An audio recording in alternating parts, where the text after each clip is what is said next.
Hey YouTube! So welcome everyone. We on electrostatics, and as you can see here, electrostatic revision. So that might be the case. That was short intro.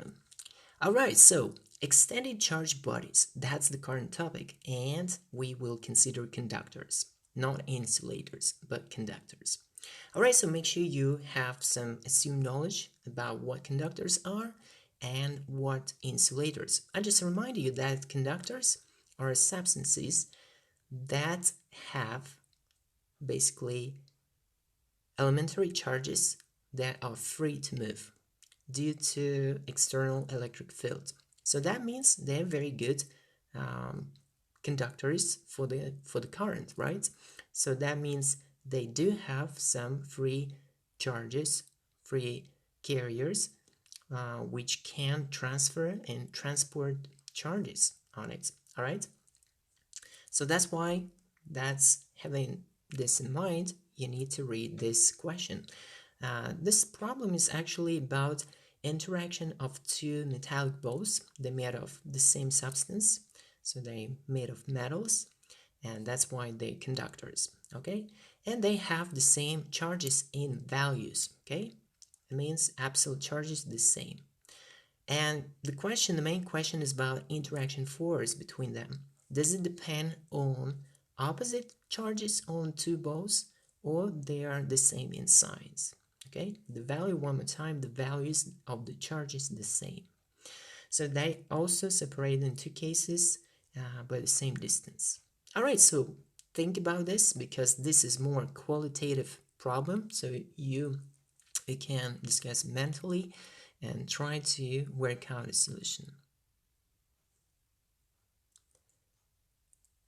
All right, so let's have a look. Let's have a look at this problem with the more qualitative side, okay, or point of view. So we have metallic balls, so that's why we do have conductors. In each conductor, there is free carriers. They can be moved in, when external field is applied. Because we are talking about interaction of two balls, so you can consider, like in this picture, that let it be ball 1 and let it be ball 2. For example, if we consider which force ball 2 interacts with ball 1, we understand that actually the ball 1 is immersed into external electric field of the ball 2. So that's why if, let's say for simplicity, we have the same charges, okay, the same charges in values and in sign, and I just put for simplicity external electric field in this case. So let's assume that distance is pretty large, so that's why we can consider them as pointary charges. All right, so just for simplicity of consideration, so that means you can consider as if the ball 1 is an external electric field of the ball 2 as the source in this case. And you understand that free charges, which actually are represented by negative electrons, they freely to move. So that's why, due to the fact that they will attract to their opposite ball, which is in this case ball 2, you will see that they will be relocated to their right part of this ball, okay, leaving positive holes, or actually positive nuclei and the left side. So that's typical redistributions, and the same is fair for ball 2. So you can consider as if the ball 2 is immersed into external electric field of the ball 1, and the picture is going to be symmetrical in this case. So that means most of the charges in that case will be, so let's see, so positive and positive, yeah. So most of the charges will be attracted and in this way, okay? But that will be on very large distance, yeah. So let's assume that here is the radius, radius. And radius is much less than r. However, this relocation will be very weak, yes, due to the fact that, you know, the force in general way behaves like 1 over r squared. So it's dramatically dropped in value. So let's have a precise look what will happen if they're at a very close distance to each other. Okay, so in contrast, so let's assume that this is case 1. Here is the case 1 when two balls on very close distance to each other. So that's why, let's say, the distance between centers is about the average radius or maybe diameter of the balls. So what will be in this case? Let's say for normally, for metals, they might have an excess of electrons because electrons are those particles who can freely move. So what will be the distribution in this case? Due to the fact that now, in contrast to the previous case, one more time, let's have a look here precisely. So you see that actually in external fields, there will be a relocation, but this relocation of the free charges will be negligible, so that we still can assume that it will be in a slight portion. Okay.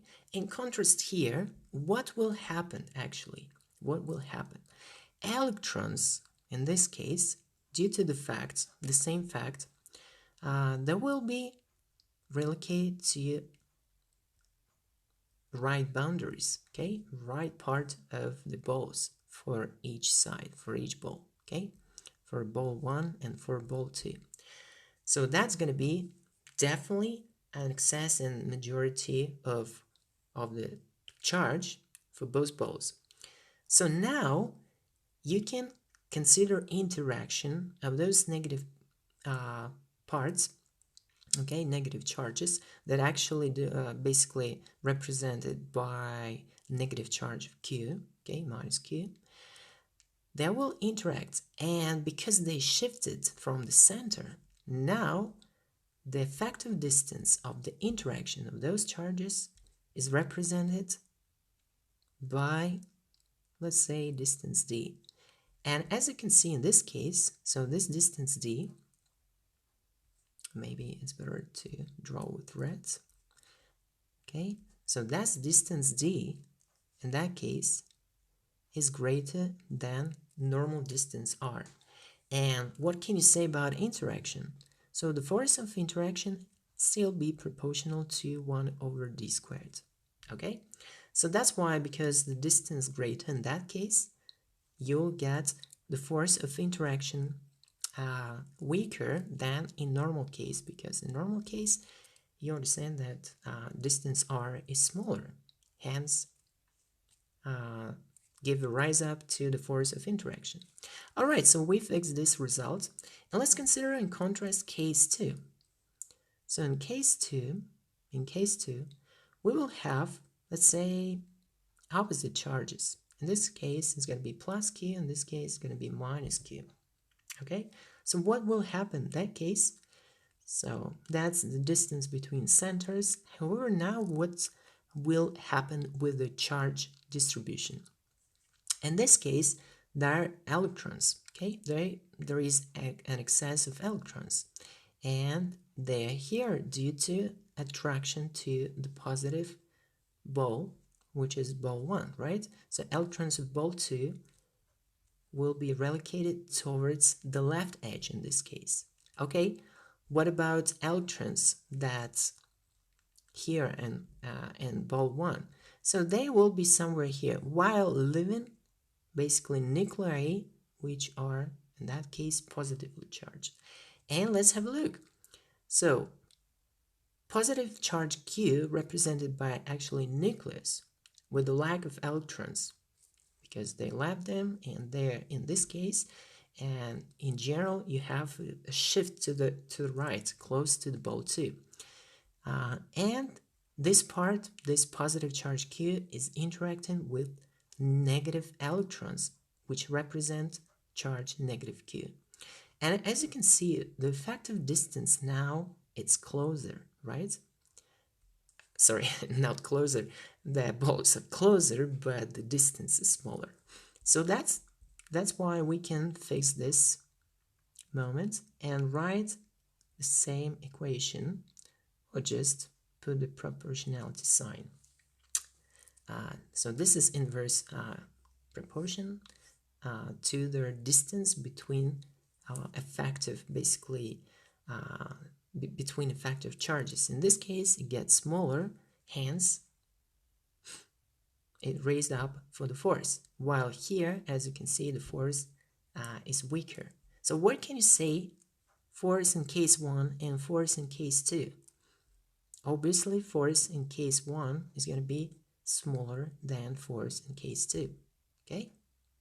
So that means the force of interaction between charged balls made of metals, so they represent conductors, depends. Okay? And we actually have an estimate so that F1 is going to be lower than F2, where F1 is the force of interaction of the same charges in sides, okay? While for opposite charge, the force of interaction is going to be stronger.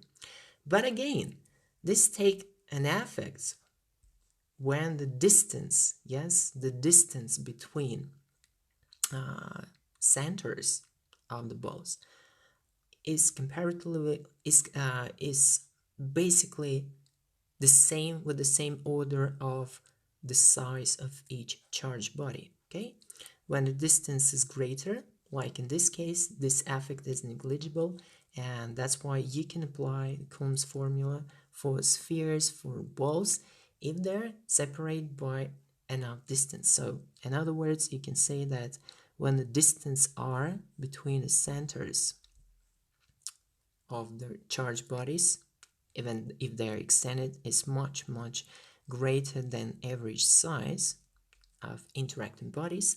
So you can say that Coulomb formula works, and that means electrostatic force of interaction will work like this: minus 1/4 pi epsilon 0 times the product of charges and over the distance between them. Okay, and there is no effect in charge redistributions. However, in this case, they do have basically adjustments. Okay, so I hope you got this question, how to work out a solution. That's more about qualitative analysis, and I hope you like this problem, because for me it's a very interesting one, and it shows clearly how the charges are redistributed in extended charge bodies. All right, and here is gonna be soon the problem 4, which is going to be kind of a mixture of electrodynamics and electrostatics, and you'll see why later on.